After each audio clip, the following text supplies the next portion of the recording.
77. Okay, so I'll give you a minute or so if you want to grab your Quran copy. Hopefully you have some copy nearby, handy. Inshallah, the way we're going to do it is I'll go ahead and read first, and then I'll comment on few verses that I think are relevant, and then I'll have some, few thoughts on what's going on right now, especially maybe some lessons that we can learn and take with us, and then inshallah we'll leave it for Q&A, and finally we could inshallah do a dua. Okay, so I hope you had time, and I'll go ahead inshallah and get started. أعوذ بالله من الشيطان الرجيم بل قلوبهم في غمرة من هذا ولهم أعمال من دون ذلك هم لها عاملون حتى إذا أخذنا مترفيهم بالعذاب إذا هم يجأرون لا تجأروا اليوم إنكم منا لا تنصرون قد كانت آياتي تتلى عليكم فكنتم على أعقابكم تنكصون مستكبرين به سامرا تهجرون أفلم يدبروا القول أم جاءهم ما لم يأت آباءهم الأولين أم لم يعرفوا رسولهم فهم له منكرون أم يقولون به جنة بل جاءهم بالحق وأكثرهم للحق كارهون ولو اتبع الحق أهواءهم لفسدت السماوات والأرض ومن فيهن بل أتيناهم بذكرهم فهم عن ذكرهم معرضون أم تسألهم خرجا فخراج ربك خير وهو خير الرازقين وإنك لتدعوهم إلى صراط مستقيم وإن الذين لا يؤمنون بالآخرة عن الصراط لناكبون ولو رحمناهم وكشفنا ما بهم من ضر للجوا في طغيانهم يعمهون ولقد أخذناهم بالعذاب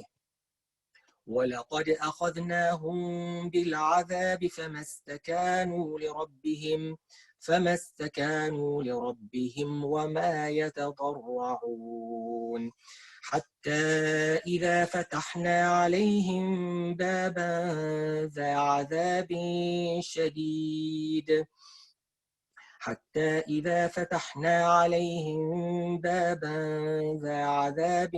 شديد إذا هم فيه مبلسون.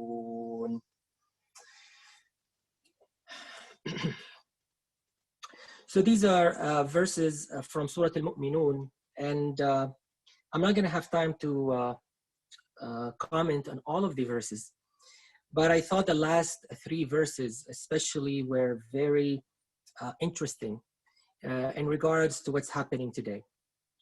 And the whole context of these verses is talking about, obviously, people who are rebellious, who do not heed the signs of God, who do not necessarily follow the guidance from Allah subhanahu wa ta'ala.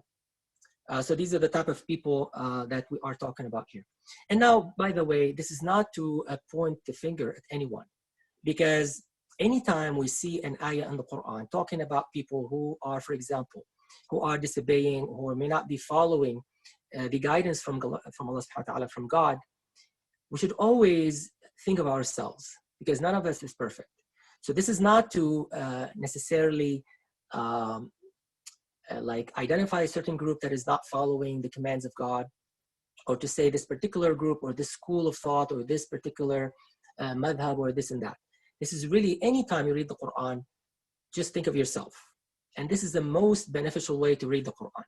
Otherwise, you're going to read many verses and you're going to think it's going to apply to someone else. It does not apply to you.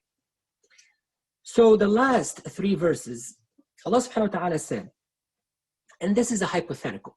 So he said, وَلَوْ رَحِمْنَاهُمْ وَكَشَفْنَا مَا بِهِمْ مِنْ ضُرٍ. And if we were to either give them a blessing, a mercy. So this is any time you receive a bounty from Allah subhanahu wa ta'ala. Or we were to remove a hardship. وَكَشَفْنَا مَا بِهِمْ مِنْ ضُرٍ. Right? So suppose there was a hardship, you are under some duress, you're under some type of difficulty, some challenge you have in life. So if it were that Allah subhanahu wa ta'ala would remove that hardship, what would happen? And this is, by the way, human nature. You could see it happening to yourself in your life sometime. He said what they'll do, and you would say, well, most likely after Allah subhanahu wa ta'ala has removed the hardship or has given you a blessing, you would repent. Maybe you would go back to the right path. Maybe you would perhaps rectify your situation. Maybe if you were cheating, you stop cheating. Maybe if you were, if you were wronging somebody, you would make it right. But look what the response is. Look what people do, usually after difficult situations. He said, لَلَّجُّوا فِي طُغْيَانِهِمْ يَعْمَهُونَ. Not only would they go back to their old ways, he said, in fact, they would go far beyond that. لَجُّوا يعني تَمَادُوا. They would transgress. They would go far beyond, the boundaries. They would be extravagant in their transgression. And يَعْمَهُونَ is also the fact that they're going to be confused and blinded when they do that. So obviously they do it out of confusion, and they do it out of misguidance. So this is very interesting, and I think it happens to us sometimes. Like, say you had an illness, and you say, well, after I am feeling better, after Allah subhanahu wa ta'ala heals me and cures me, I'm gonna be a better person. I'm gonna be a good man. I'm gonna be a good woman. And as soon as this is over, you forget about it, and you go back to your old ways. And sometimes you overdo that. You not only go back to your old ways, you might even go farther. You see, for example, people holding parties because they were saved, because they were cured, because they were healed, because there was a situation and now it's over. Instead of thanking God and being grateful, you see the opposite happen. Some people might go get drunk. Now, I'm not talking about Muslims, but in general, this is a human nature. So they go far in their transgression. They go far in their disobedience. And that's quite interesting about the human nature, how they do that. Because it happens totally against intuition and totally against expectation. So this is one aspect that the Quran points to. So then the next ayah, Allah subhanahu wa ta'ala said, وَلَقَدْ أَخَذْنَاهُمْ بِالْعَذَابِ فَمَا اسْتَكَانُوا لِرَبِّهِمْ وَمَا يَتَضَرَّعُونَ. And we took them by this torment, by this punishment from Allah subhanahu wa ta'ala. And here again, we have to be careful. This is not necessarily saying that this is a punishment against particular people for a specific sin. We should rather regard certain events in nature, such as what we have today, the virus, but in general, any kind of event. It could be an earthquake, it could be a fire, it could be a war. So those are events that could be perceived, and they are in fact a type of punishment. But this punishment in this life is usually a reminder.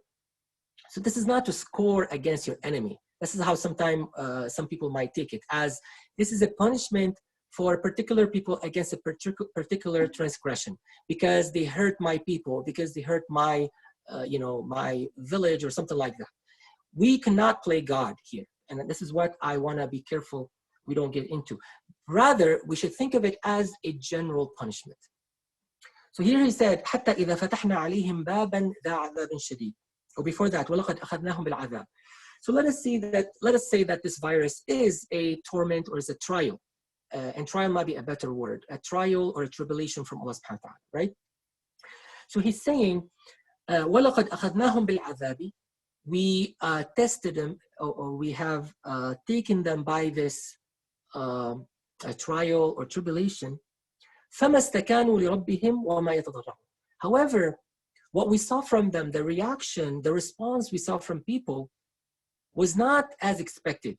So the expectation here is that it says that people should surrender to God, that people should show some resignation. That's the meaning of istikana. Now, this is different from resigning to the trial itself. We should not resign, for example, to the virus. We should not resign to the status quo. We should not quit on ourselves or our friends or on the system, like we see some people do sometimes. Here, what is required and what Allah subhanahu wa ta'ala is asking from us, that in those situations when we are taken by a trial or a tribulation or a torment, that we should surrender to God, that we should resign to the will of Allah subhanahu wa ta'ala. وَمَا يَتَضَرَّعُونَ, the other aspect is that we should also show some dara'a, which is to beg in our prayer. So it's not just any prayer, it's not just any dua that you say quickly without any thought. Now there is begging, which means that you have a dire need. And that's what's going to make the dua very efficient, when you show that you have a true need, a dire need, and you beg Allah subhanahu wa ta'ala. So these are the two elements that Allah subhanahu wa ta'ala mentioned in this ayah. One is surrender, to show surrender to Allah, and the other one is to beg and to show your need, and that you bow down and you show your humility and how much you need Allah subhanahu wa ta'ala in these situations. So that is the expectation. I mean, a lot of people ask, what should we do in these cases? What is the best kind of worship? And the Quran is giving us the answers, and not necessarily sometimes a particular dua, like we're looking for this very specific dua with these very specific words. It's not like that. The Quran does not give you that necessarily. In some cases it does, like some of the prophets had beautiful dua in the Quran. But what is more important is your state, how you make the dua. In what state do you make that dua? Are you making the dua in a state of surrender, humility, in a way that shows how much you need Allah subhanahu wa ta'ala? I mean, some scholars mention that it's like, let's say you're drowning and you have nothing around you to hold on to, and then you see a piece of wood. And imagine how much you're gonna, grasp, and how much you're gonna cling to that piece of wood. And there's nothing else around you except that. Do we have that, do we show that need to Allah subhanahu wa ta'ala? So what the next ayah says, because many people will not do that, and many people will not heed the call. So it says, حَتَّى إِذَا فَتَحْنَا عَلَيْهِمْ بَابًا ذَا عَذَابٍ شَدِيدٍ. So this verse now is talking about a different level of torment, or a different level of trial. And now it's like opening the gates of torment. Like we say, hell breaks loose. This is kind of what this ayah is talking about. حَتَّى إِذَا فَتَحْنَا. So now it's not just a small door of a trial. Now we're opening the floodgates. It's opening the gates of trial. حَتَّى إِذَا فَتَحْنَا عَلَيْهِمْ بَابًا ذَا عَذَابٍ شَدِيدٍ. And this kind of adhab, I mean, adhab is mentioned in both verses. And adhab could mean torment or punishment. But here it says it's a severe punishment. Now they go into a state of despair. They go into a state of depression. And this is because we were not prepared in the first phase. The first phase, you had an opportunity. There were many reminders. And this adhab was to remind you. But the second one may not be just a reminder. It could be the end. It could be it. And this is really important, because this is not just a spiritual reminder. It's in fact a phenomenon. It's in fact, Allah subhanahu wa ta'ala is describing reality here. I mean, just a small example. It's not small anymore. But in this country, for example, there were many calls, many warnings that this thing could, explode, exponentially. And a lot of people were not taking it seriously. And a lot of people did not heed the call and did not learn from other countries. And they kept thinking that they're exceptional, right? America is exceptional, right? And we could not be hit as hard. And we're too big to fail, as we say. But look what's happening now. I mean, we are the #1 in the world, when it comes to the number of cases. And still you see a lot of people not heeding the call. I mean, when it comes to social distancing, when it comes to other things that we're supposed to do to save not just ourselves, but everybody else, we still see a lot of people not heeding the call. They might say, well, I'm too young and it's not going to affect me. And they don't care about others. They don't show any care. They show some amount of selfishness. So this ayah talks about these people too, that these people wait and wait and wait until it's too late. And what happens when it's too late, now there's not much you can do. So then you go into a state of despair. You go into a state of, khalas, I'm done. There's not much we can do anymore. And it's too late to act. So we don't want that to happen. And the Quran has a great reminder here that between these two verses, one verse talking about the beginning maybe, or one aspect of punishment or trial, which could act as a good reminder so we can prepare. And the second verse that talks about the end, when it's too late, and when the floods are open and the punishment is too wide, too severe, that is too late, and now people go into a state of despair. So I think this is a great reminder to all of us, and everybody in their own capacity, to try and learn. And this is, I think, one of the great lessons we learned from the coronavirus. I mean, I ask Allah subhanahu wa ta'ala to protect all of you, all of us, all our families, and if we make it safe from this one, this is a great lesson to all of us. Now, there are, other lessons that I wanted to share with you quickly, inshallah, before we go into the Q&A. And obviously, I'm sure that all of us, because, I mean, every believer, every person of thinking and reflection, you're going to be able to collect many wisdoms, and you're going to be able to think of many lessons to be learned. But one of the great lessons that I think we are learning right now is how vulnerable we are. Now, you might have known theoretically, at least, or hypothetically, that every human is weak, as Allah subhanahu wa ta'ala told us in the Quran, وَخُلِقَ الْإِنسَانُ ضَعِيفًا, that we are created in a state of weakness. However, when we go out and we act in the world, as we say, we don't act as such. We forget about our weakness, and we get so arrogant and proud of our strength.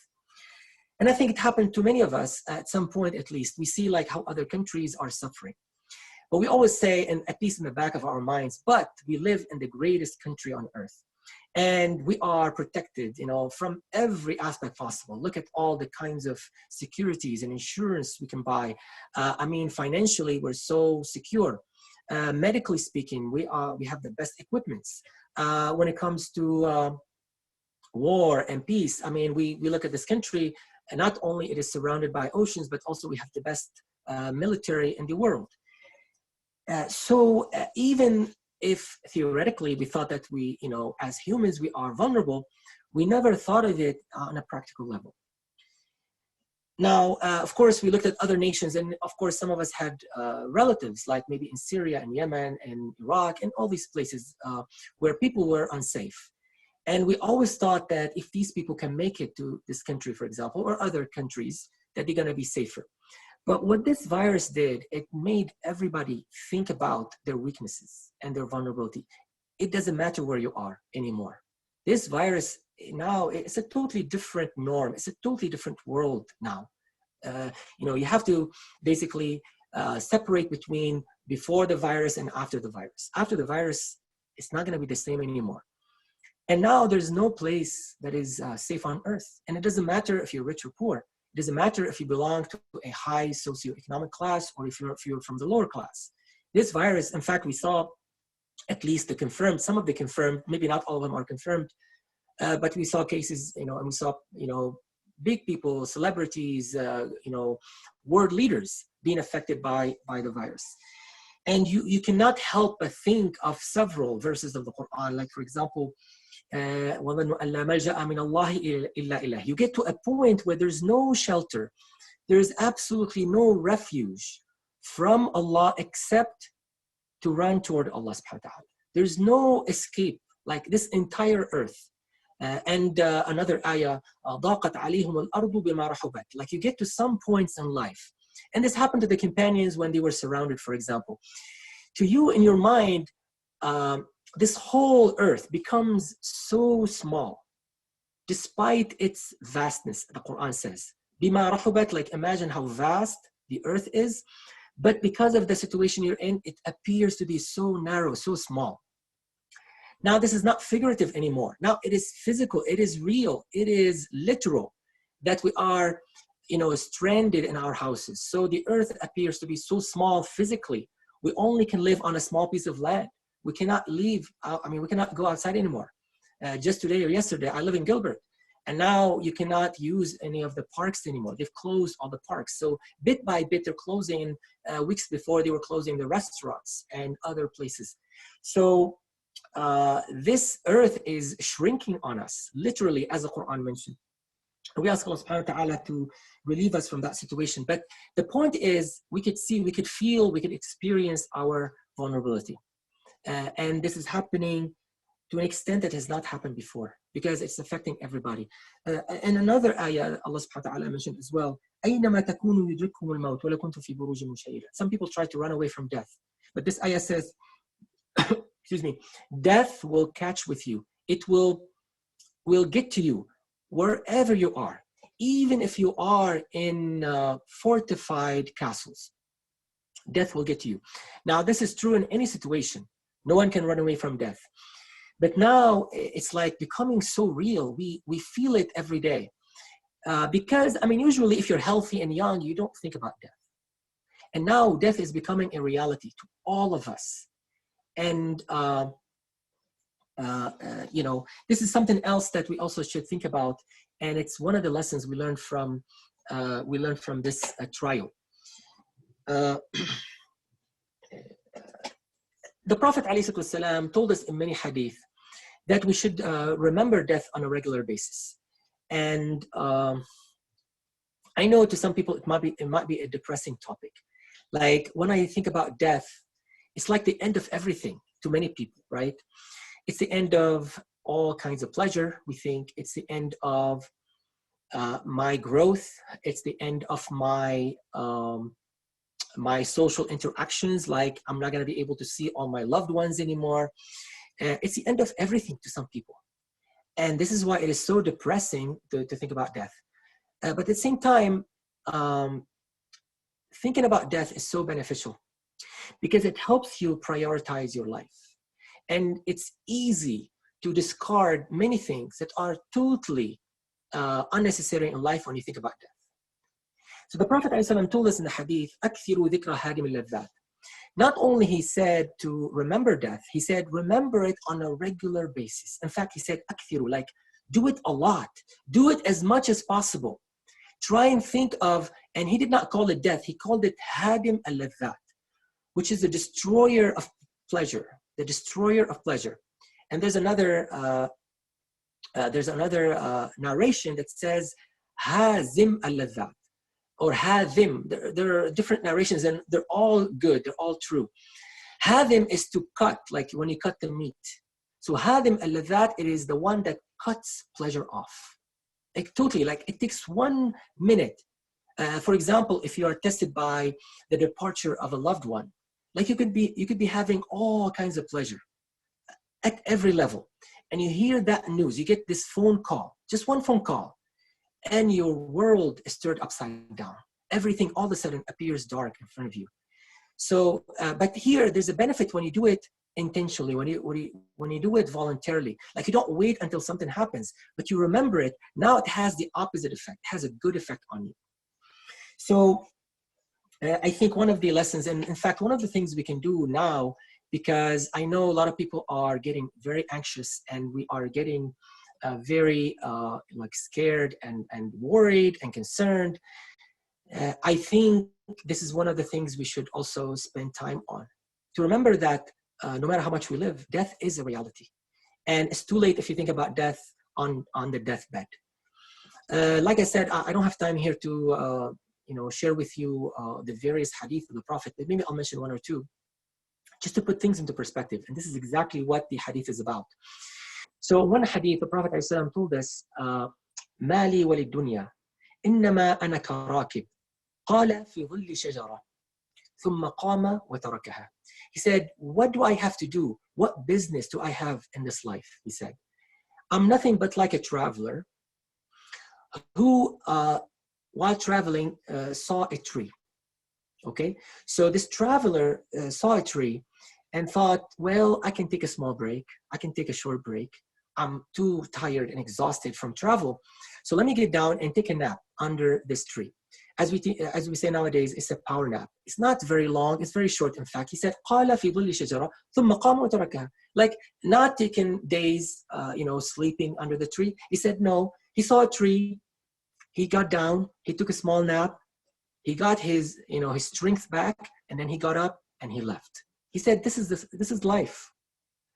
So I know life could be very luring. There are a lot of attractions, especially now. I mean, we live in such an age of human advancement and endeavor, and lots of exciting technologies and a lot of riches and wealth. So it's so easy to be deceived. It's much better and much more easy to be deceived nowadays than say 100 years ago or 200 years ago, when the majority of people lived in poverty. It was really hard to say own a house or to have a luxurious car or something like that. So a lot of these things happened very recently, and since many of us were born into it, we take it for granted. So that's another lesson here. Another important lesson is social responsibility. Also, because we take a lot of things for granted, we were not very hygienic a lot of times, and we can be selfish sometimes. I mean, we just saw what happened with all the hoarding. I mean, people going to the stores and clearing the shelves. I just read, today that now we have some people who are running away from the urban areas, like especially in New York, and they're going to these out of town places, like maybe smaller areas, urban areas. I should have said city areas, going to the rural areas, right? And what's happening that these people are coming to these rural areas or these smaller communities, maybe retirement communities, and they're going and clearing the shelves. I mean, these people, these most likely they're old people. First, these people are coming to these localities and spreading the disease because no one is checking, right? And then on top of that, they're clearing the shelves. So imagine like these old people are not able to now go to the stores and get what they need because these people coming out of town, running away from the disease, but now look what they're doing, the kind of burden they're putting on the locals. So we see all kinds of selfish, selfish behavior like that, where people don't think of others. People hoarding, thousand of these wipes and these alcohol, containers and all of that, and not allowing others to buy what they need. So it's a great time to think about this, to think about how to be considerate to other people. When it comes to Muslims, also to be considerate. I mean, up till now, I'm still hearing that some people insist on praying in the masjid, and I just cannot understand it because we have every concession in our beautiful religion. I mean, the Prophet ﷺ gave a concession for people, even if it was raining. Like, what kind of harm? I mean, if you walked in the mud, for example, that was the worst scenario that can happen in the time of the Prophet ﷺ in Medina. That it was dark a little bit and you had to walk in mud. Maybe you get some rain, maybe you get sick, but that's it. Yet the Prophet ﷺ told the people, if it is raining, stay home and pray home. If it was windy, in some hadith, in fact, it mentions wind also. It doesn't have to be rain. Even if it's windy, he said you can stay home and pray. So the people are I think they're losing track of the bigger picture. The bigger picture is, the Prophet said you should not harm. You should not inflict harm on yourself or anyone else. La darara wa la dirar, he said in the hadith. So this is also a great lesson that we should have, and we should strive to have the correct understanding of religion. It's not enough to say, well, I'm a devout Muslim. It's not enough to say, well, I'm going to adhere to this particular ritual, and lose track of the bigger picture. Islam is about priorities. Islam is about also to have objectives. When we study Sharia, we study maqasid al-Sharia. What are the intentions of Sharia? What are the long-term goals of Sharia? So it's not just the immediate goals. We should not just focus on the immediate goals. So for example, we know one of the important objectives of Sharia is to protect the soul, to protect the nafs, to protect the self. The Prophet told us, "La darara wa la dirar," you don't inflict harm on yourself, on others.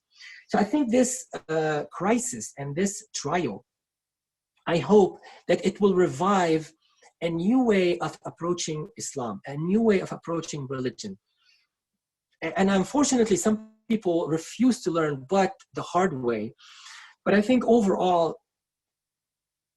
it will bring a revival in the sense that there are priorities. Now there are moral questions we should be looking into. Wallahi, it's too hard to think about. Like for example, now some hospitals, I just saw yesterday, there was a nurse weeping on the camera, saying that now we're having to make the toughest call, who to live and who to die, because there's not enough equipment, there's not enough respiratory systems in the hospital, and we have to make a call, who should live and who should die. I mean, these are the kind of questions that I would love our Muslim scholars would look at, because of course it has a religious implication. These are ethical, moral questions that no doubt have an ethical foundation, a religious foundation. So I think our approach to religion also will change after this trial. A lot of people ask, what is the best kind of worship I can do in these times? I think the best act of worship, and I know there's a lot of questions about the best dua, what is the appropriate dua for the situation. I think there's so much emphasis on two things in our community, preaching and prayer. I think maybe what we need right now is that everybody would search within and look at their life and look at their past and see what they can rectify. The best act we can do right now is to rectify a situation we have in our lives, something we're not doing right, to make a tawbah, to make a repentance, to at least commit to a tawbah, to a repentance. And I don't know what your situation is. Every one of us has flaws. So the best thing, because if you read the Quran, you keep reading, I mean, verse after verse, these things are reminders. And if we don't heed the reminder, if we don't use those opportunities, because it is an opportunity to change our situation and to be better, to become a better person, then we've lost the entire wisdom of this trial. So to me, that is far more important than, of course we should pray, and as we read, and we should also make tara'ah, which is to also show how we are in need of Allah subhanahu wa ta'ala and to beg to Allah. But it is also very important to rectify ourselves and to take those trials as reminders. I mean, I'll take just one example. Our attachment to materialism and consumerism. I think all of us are guilty of that. Maybe to different degrees, of course, but I think all of us are guilty of that. And if I read, I mean, the Quran and Sunnah, and we should all read it, I mean, this is also a reminder to all of us that the Quran is not just an incantation. I mean, some of us approach the Quran as an incantation. Oh, I am sick, or my son is sick, so I recite few ayat, and I hope I get better. I use it as a ruqya. Or maybe I kiss the Quran and put it in my heart and then put it on the shelf. I mean, this is great, but this is not the main reason why the Quran was revealed. The Quran was revealed as a guidance. If you read in the Quran, it tells you the objective. It tells you why the Quran was revealed. It says what? Hudan, it's a guidance. It says shifa, it's a healing for what's in the heart. It's a healing to our problems, our mental problems, our the way of thinking. It's also a healing to our problems in life. So you see that any place you read in the Quran, it's saying that the main purpose of the Quran is to solve our problems. Imam Shafi'i also mentioned that there's not a single calamity, there's not a single novelty that happens, like a new thing that happens. Nazila is like a novelty, a new thing, a new case, a new situation that hasn't happened before. He said, except that there's in the Quran a solution, but you have to read carefully, you have to look carefully to find it. So I think this is the best thing you can learn. So I think one ailment or one ailment that has affected all of us is materialism and consumerism. I think this is a good time to rethink about that, especially because in light of the stalking and hoarding we see, but also the fact that it could become a situation if there's a lockdown that many people may not have enough food. And now we see the value of every piece of bread that we are throwing in the garbage. We're going to see the value of every, like, a crumb even. It can get that bad, and it has happened before. So this is a reminder to all of us that you know, whatever we see around us, it could depart in a split of a second. There's a hadith, by the way, of the Prophet ﷺ, that at the end of time, that the river of the Euphrates, this is in Iraq, Al-Furat, the Euphrates, it says that this river will reveal, you know, يحسر الفرات عن جبل من ذهب. Okay, so it will reveal a mountain of gold, representing, this is basically symbolizing and representing lots of wealth. And he said that people will fight over this gold. This is typical materialism, as we have today, like a lot of people fighting over resources, a lot of people fighting over food now on the shelves. But before that, a lot of people fighting over stocks and jobs and money in the bank and all of that. This is how we are spending our day. So he said, because of this fight, 999 will die out of 1,000. So you only have one saved. Out of every 1,000, one saved, and the rest will die. And each and every one of them, listen carefully, each and every one of them will think that he will be saved. And this is exactly what happens in situations like that. You think it's not going to happen to me, right? You think it's going to be somebody else. But these, when you're fighting over material things, over possessions, then you don't know who's going to survive. Only few people will survive. The vast majority of people will suffer. It may not have to be terminal death, but it could be a different type of suffering.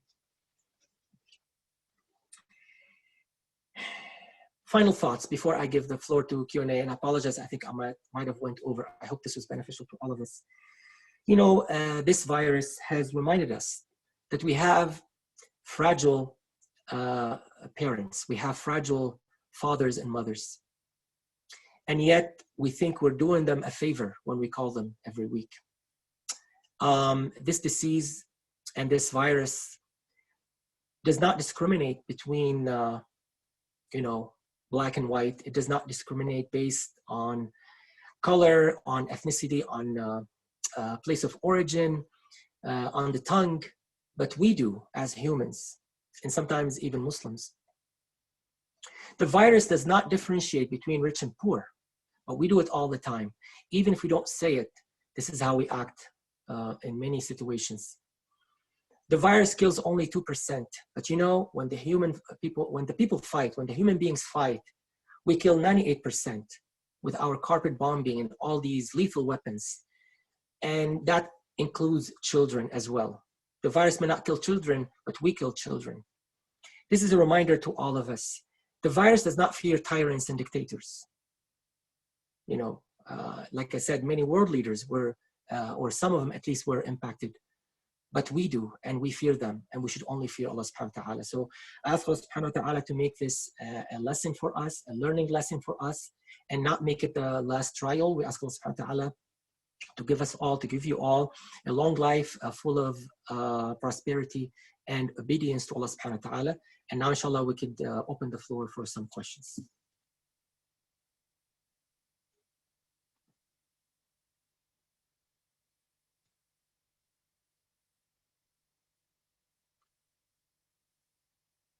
I think there were some questions about the verses, but alhamdulillah, some of you have already given the answers, so jazakumullah khair. Can you all still hear me?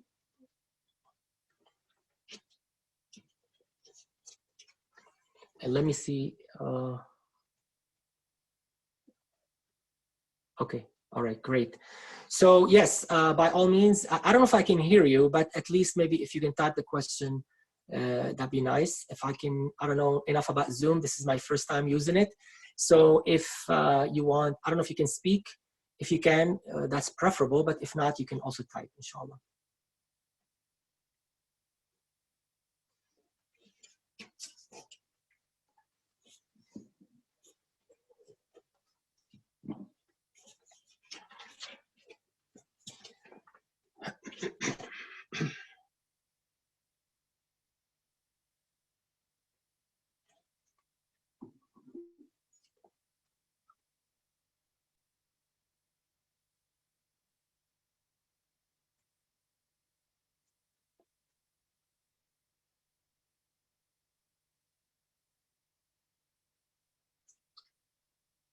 Okay.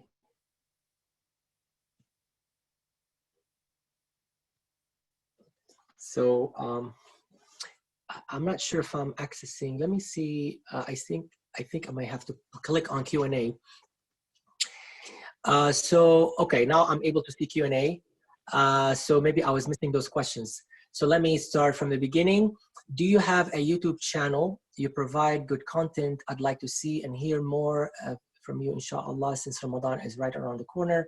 Do you think we will use Zoom app for Taraweeh? So several questions here. Do I have a YouTube? I do have a YouTube channel before the crisis, before this happened. I used to conduct what I call a Saturday night halaqah. This was primarily targeting the youth. So if you go to YouTube and type Saturday night halaqah, Halaqa, simple. Inshallah, you should be able to find it. You won't see my name, but this is where I am. And I usually broadcast it on Facebook. I have not done it in the last 2 weeks, but inshallah, I'm gonna resume it only on online, like a virtual halaqah. But I usually upload most of them, not all of them, but I upload them on YouTube. So either on Facebook or on YouTube. On Facebook, you just type my name, inshallah, you'll be able to find it. But on YouTube, just look for Saturday night halaqah. All right. And also I have a podcast, but I don't upload as much. I used to tape or record khutbas, but I'm not very regular on that. And inshallah, I mean, if you want to message me on Facebook just to learn where I am doing something, you're welcome to do that. All right. So the next one, thank you so much. Thank you for listening, sister. Can you shed some light on the hadith that onion seeds has cure for all diseases? Onion seeds. You might be referring to the black seed, perhaps. So I mean, this kind of question, by the way, I prefer to maybe leave it to the doctors. I think we have many doctors in our community, and I feel like I'm not gonna be able to give it justice. But you know, something to keep in mind. The Prophet ﷺ, and the reason I want to mention this is because I see a lot of this now. Like now we have so many people becoming doctors and so many people becoming experts, especially now because a lot of us are sitting home, working from home, and using social media day and night. I think we have to leave it to the doctors and the experts in the field. Now, you know, I know there are books written by Muslim scholars talking about the prophetic medicine, at-tibb al-nabawi. But we also have to be careful that the Prophet himself, ﷺ, told us in a hadith, أَنْتُمْ أَعْلَمُوا بِأُمُورِ دُنْيَاكُمْ. The Prophet, ﷺ, subhanAllah, I just wish we just follow his guidance and his example. He was like chosen by God. He was chosen by Allah subhanahu wa ta'ala. And he was an expert in many things. But when it came to worldly matters, he said, you know more than I do. Imagine the Prophet ﷺ saying this. Now, if I'm a sheikh, I'm a big scholar, I dare not say that. Because what? Because I think people will not respect me as much. Wallahi, believe me, people will respect you more if you say, I do not know. So, since the Prophet ﷺ said, أَنْتُمْ أَعْلَمُ بِأُمُورِ دُنْيَاكُمْ, that you know, if you are an expert in medicine, in engineering, in science, you are it, you are the expert. And we should give you the mic, we should give you the floor. If we're talking about that topic. If you're talking about the religious topic, then yes, you give it to the religious scholar. So the Prophet ﷺ made it very clear that every field should be respected and every field has its experts. And the Quran told us, فَاسْأَلُوا أَهْلَ الذِّكْرِ إِن كُنْتُمْ لَا تَعْلَمُونَ. If you do not know, ask the people of knowledge, ask the experts. So this type of questions, I'm gonna inshallah refrain from because of this. How do you recommend we start? Like, what is the first step in bettering ourselves? How do we start? I think this is a very subjective, very personal process. Really, what we have to do is, especially now maybe we have more time, is to reflect upon our life so far, our past and our present. Like, what have I done in my life? What made me arrive to where I am today? What am I? What am I made of? Like, how am I making my living? How am I making my money? How is my relationship with my family, with my parents? You got to ask the essential questions in life. Like, am I paying attention to the priorities in life? If I was to die tomorrow, and this is another reason why remembering death is important. If I were to die tomorrow, would I do the things that I am doing today? That's a very important question, because immediately you'll be able to you'll be able to scratch many things that you're doing and they're totally unnecessary. So the first step is to really study your life and study it carefully. And then you start rectifying as much as you can. I mean, there'll be things that you may not realize you're doing wrong, but there are going to be many, many things that you're going to realize you're doing wrong and you still do regardless. Like, this is, subhanAllah, one of the human, realities, is that many times we know what we're doing is wrong. We know it's going to harm us and we still do it. I think we should start there. Before we try and go into the gray areas, let's focus on the clear areas. I mean, don't we all know if we are transgressing or we are wronging somebody or wronging ourselves or wronging our families? We all know that. The Quran is not difficult or hard to understand, but we have to read it and approach it with a clear mind, without any bias, and look at it as a book of solutions. Like, now, after you revisit your life, also open the Quran, and don't just read it for blessing, read for understanding and for solving your problems. Because I tell you, everybody got a different situation. I cannot give a one size fit all, right?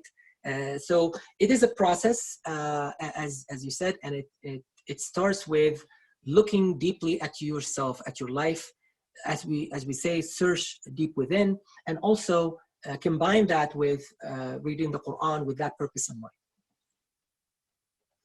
Advice for youth who want to play video games during this time. Well, that's a big one. It's a difficult one. I think we have to get creative. I don't think we cannot wean them off of it right away. I'm not a big fan of forbidding or taking the game away.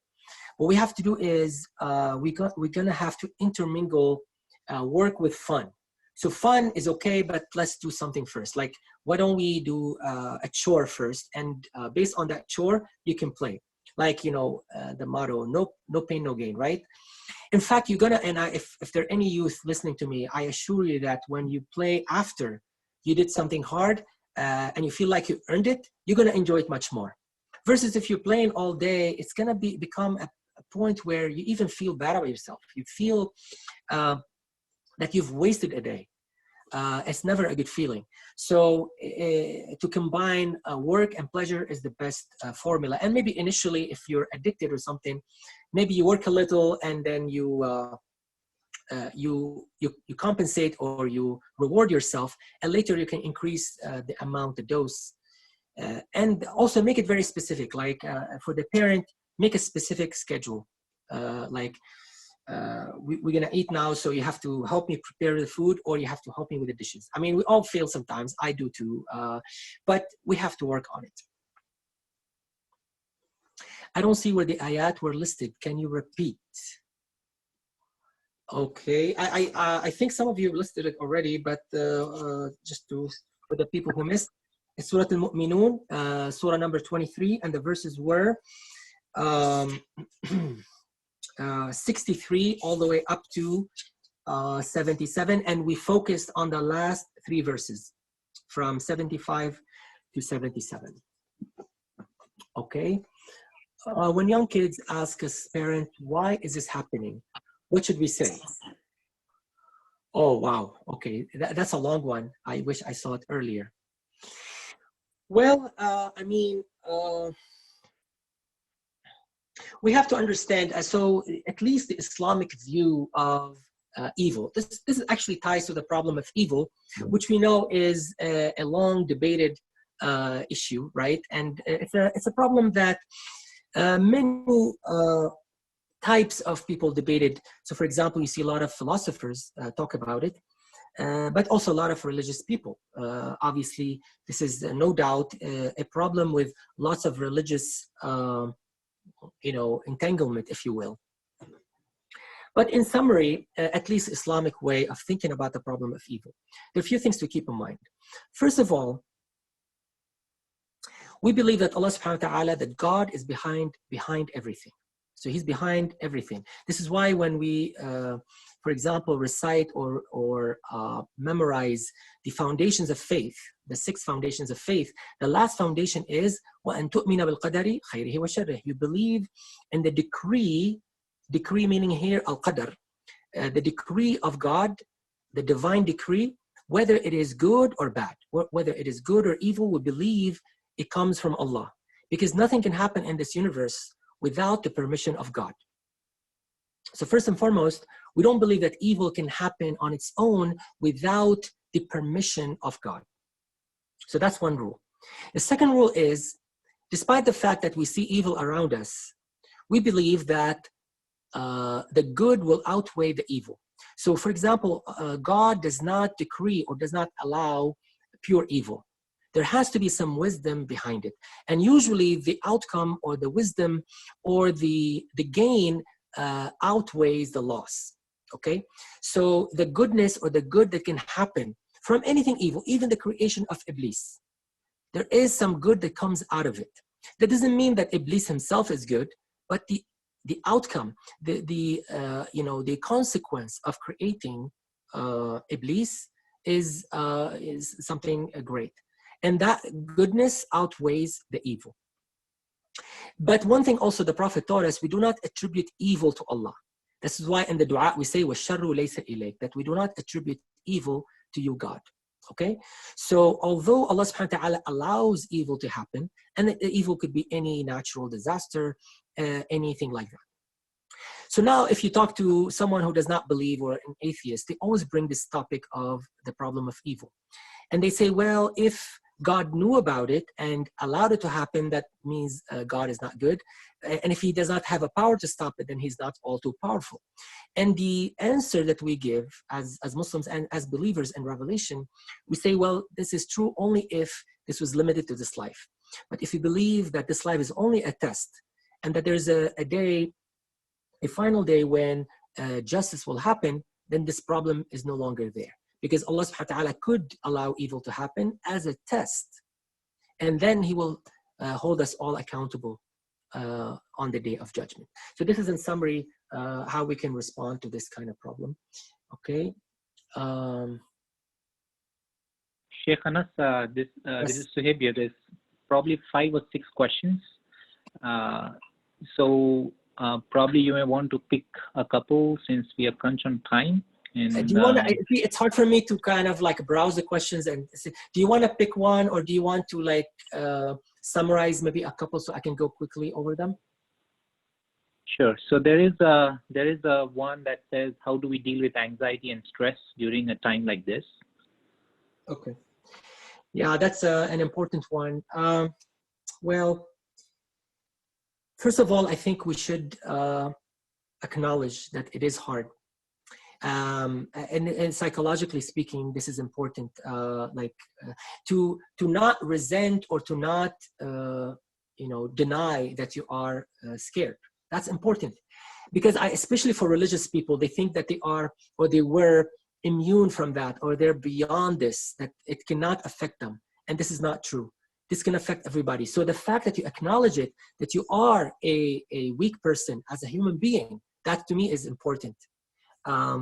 Because we don't want to live in denial. That's number one.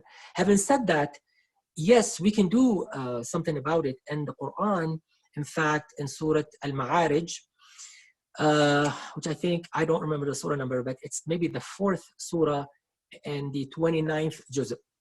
Allah subhanahu wa ta'ala talked about the nature of the human being, and he said, إِنَّ الْإِنسَانَ خُلِقَ هَلُوعًا, that the human being is created in a state of anxiety. Al-hala is to be anxious. إِذَا مَسَّهُ الشَّرُّ جَزُوعًا, and also especially when he's touched by evil, by hardship, by difficulty, then he goes into a state of panic. That's al-jaza'. So this is human reality. وَإِذَا مَسَّهُ الْخَيْرُ مَنُوعًا, and if you're touched by a blessing, then you stop giving. You become stingy. But then notice Allah subhanahu wa ta'ala made an exception. He said, إِلَّا الْمُصَلِّينَ, except the people who pray. And then he gave a list of things to do. It's like a list for us to do and to practice. So I'll mention it quickly, some of the stuff mentioned there. The first thing is prayer. الَّذِينَ هُمْ عَلَى صَلَاتِهِمْ دَائِمُونَ. So it is not just praying once, but to be in a perpetual state of prayer, meaning that you don't miss prayers, that you're regular and all of that. But then he mentioned, giving in charity. That also is important. Now, if you're able to participate and if you're able to contribute and help some people, that also will diminish anxiety. Another thing is, to believe in the day of judgment. So that's another one. وَالَّذِينَ يُصَدِّقُونَ بِيَوْمِ الدِّينِ وَالَّذِينَ هُمْ مِنْ عَذَابِ رَبِّهِمْ مُشْفِقُونَ إِنَّ عَذَابَ رَبِّهِمْ غَيْرُ مَأْمُونٍ وَالَّذِينَ هُمْ لِفُرُوجِهِمْ حَافِظُونَ. Also to be faithful to your wife, to your family, to your spouse, both husband and wife. That's also part, very important. Imagine if you're by yourself and you don't have the support of a family. So the fact that you have a family and that you are faithful to that family also will reduce, So all types of, good deeds will help. But especially what is listed in those verses. Also, it says, وَالَّذِينَ هُمْ لِأَمَانَاتِهِمْ وَعَهْدِهِمْ رَاعُونَ, that you are trustworthy, that you deliver on the promises and all of that. So that's, in brief, what is mentioned. And I think that's now, obviously, we have to understand there's a side of anxiety that is biological. And we should not, mix the two. That side, obviously, may have to be treated by, medicine or by at least consultation with doctors in that field. But obviously, there's also not just a biological side, but also the psychological side. When our mind, act on us or play tricks on us, right? So this is where these types of solutions will help, inshallah. Yeah, so there are a few questions on Ramadan. We'll have a session specifically on Ramadan. And the Friday Jummah, last week, that question was responded by Sheikh Yasir to refer to the Amja and other fatwa groups. There is one good question regarding, I'll combine these two questions. This is regarding, can you give some advice about husband and wife relationship during working from home during this time? And how can we help elders knowing that if we are near to them or helping them, we might get sick? Is it better that we help them? And if we die, it will be good cause, or should we take care of ourselves? Can you put a little explanation on that? Yeah, to the first part of the question, I know it is tough. It was a blessing that sometimes the husband and wife will go their ways, at least during the day, so that you miss each other at the end of the day. Now you're at each other's face all the time. So obviously, you're going to have to change your style a little bit. You're going to have to change some of your practice a little bit. We're going to need patience, first of all. This is not a normal situation. Our religion is based on patience. I know we all fail sometimes, especially in the beginning, because it's all new to us and we can't even bear that situation. But we have to be patient. And patience is at least half of our religion, as mentioned in some narrations. Also, we have to try and help each other. Now the chores is no longer the responsibility of one person. It is the responsibility of everybody, especially the husband and wife. So maybe sometimes you make breakfast for her and sometimes she will do it for you, or you cooperate and do it together. So you should have that spirit in mind, because there are bigger challenges right now. There's no time to fight about those silly things. I know we do it sometimes again, but think big. And think about what people are going through right now. So we cannot be petty in our thinking. But also it's good also sometimes to give yourself some space. So even if it means that you are in a different room, maybe you get some work done if you're working from home, for example, and give yourself some time away from everybody else. If you feel like you're exhausted or you're overwhelmed, it's totally fine. or give her some time to rest. Let her sleep, for example, she's tired, and do something for her. So you have to, exchange, roles and responsibilities, and you have to do it seamlessly as much as possible. As far as taking care of the elderly, wallahi, this is a tougher part. And because on one hand, you want to make sure that they're not intermingling with lots of people, because the first thing is that you don't get sick. This is, in my opinion, the best service we can do to them right now, is to make sure that they are isolated well. Of course, we can check on them. Alhamdulillah for the great, technologies we have today. So if you want to check on them every day, you can call them. You can have all kinds of video call methods, right? Skype call or WhatsApp, or now we have Zoom and we have WebEx. I mean, all kinds of stuff, right? So you can check on them every day without having to come near them, because you could be the one transmitting the disease to them or the virus. So I would, and of course, always consult with the doctor to see what is within reason, because you don't want to go to either extreme. But definitely, it's time to spend more time with especially our parents. Call them, make sure they're doing well, even like psychologically, make sure that they are, not depressed, not feeling low, and try and compensate by these, like I said, virtual rooms and virtual solutions, inshallah.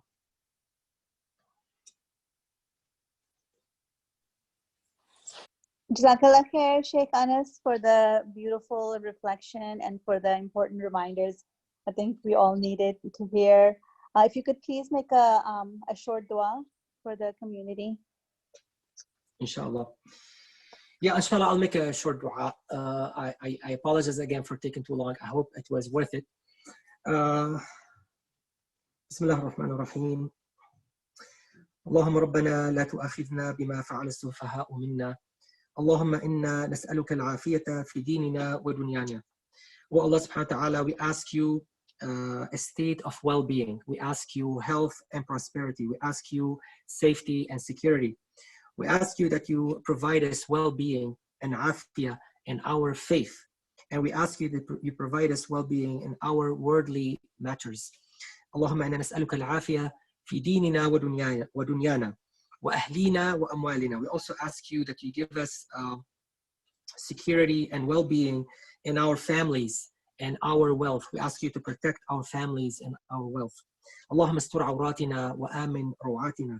We ask Allah subhanahu wa ta'ala to hide our weaknesses and to strengthen our weaknesses. We ask Allah subhanahu wa ta'ala to save us from anxiety and fear, and to turn it into strength, and to turn it into faith.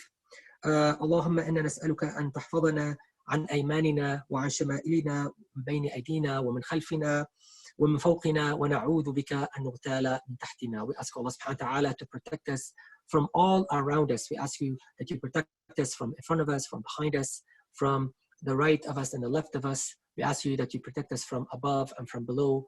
Ameen ya Rabbil Alameen. I ask that you all stay safe and to practice precaution as much as possible, and to save us all from this calamity, from this crisis, and to make us and to bring us out of it stronger, inshallah. Thank you very much, and jazakumullah khair. Ameen, and Jazakallah khair, Sheikh Anas, and to each and every one of you who joined this evening. Inshallah, I hope all of you benefited, and may Allah subhanahu wa ta'ala keep you guys safe and healthy. And we will inshallah send you reminders for future halakas. We want to continue doing this on a regular basis, inshallah. So Jazakallah khair. Assalamu alaikum. Wa alaikum salam. Thank you.